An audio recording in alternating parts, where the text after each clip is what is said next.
A third member of the far-right militia group, the Oath Keepers, has admitted to engaging in seditious conspiracy during last year's attack on the U.S. Capitol. According to the Justice Department, William Todd Wilson of North Carolina pleaded guilty to the charges during a hearing before a U.S. district judge Wednesday. As part of a plea deal, he agreed to cooperate with the government's ongoing investigation. For more, I want to bring in CBS News congressional correspondent Scott MacFarlane. Hi there, Scott. So what more can you tell us about William Todd Wilson and his involvement in the January 6th attack? Hey, Elaine, this is clearly a new high watermark for the U.S. Justice Department in its investigation of the Capitol attack. William Wilson, a former military veteran, a longtime member of the far-right Oath Keepers, according to prosecutors, is now the third Oath Keeper to plead guilty to seditious conspiracy and agree to cooperate with federal investigators. This is a big win for the Justice Department as they make big inroads in this far-right Oath Keepers group. But there's something else that caught our eye in the plea agreement signed today by William Wilson. In that plea agreement, Wilson acknowledges on January 6th, Stewart Rhodes, the founder of the Oath Keepers, and Wilson, and potentially others, were in a suite in a Capitol Hill hotel, and that Rhodes made a phone call trying to reach and connect with former President Donald Trump. He was rejected in his attempt, but he made that attempt. And that is a distinctive new allegation we haven't heard of before. As they make deeper inroads, Elaine, into this Oath Keeper seditious conspiracy case, prosecutors are revealing new nuggets they've found in their investigation that we aren't seeing elsewhere. This is the epicenter of the largest prosecution in American history. Yeah, a distinctive detail indeed. Well, Homeland Security Secretary Alejandro Mayorkas testified before the House Appropriations Subcommittee Wednesday. What did he tell lawmakers about tackling the possible influx of migrants? He's been under fierce questioning over 2 weeks, Elaine, over the border crossing crisis. There's been this surge of border crossing attempts in the last few weeks. In March, the numbers were the highest they've been in decades, and even a spike from just February.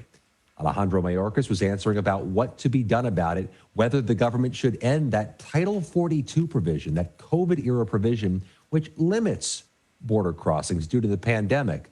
Mayorkas says they will try to end Title 42 next month, and he acknowledged there will be another surge because of it.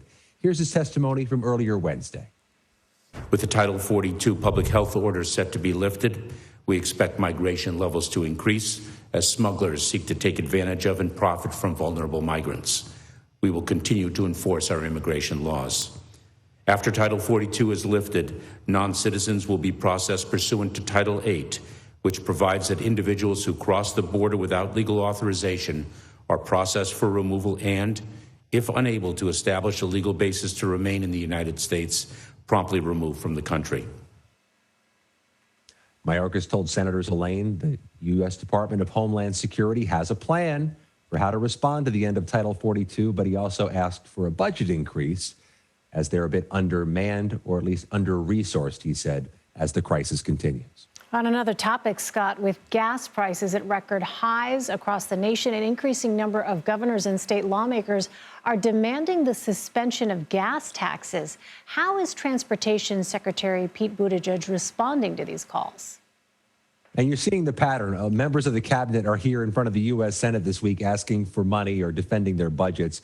And we really focused on Pete Buttigieg's testimony because he faced so many questions about gas prices, which, of course, are stubbornly hovering above $4 a gallon.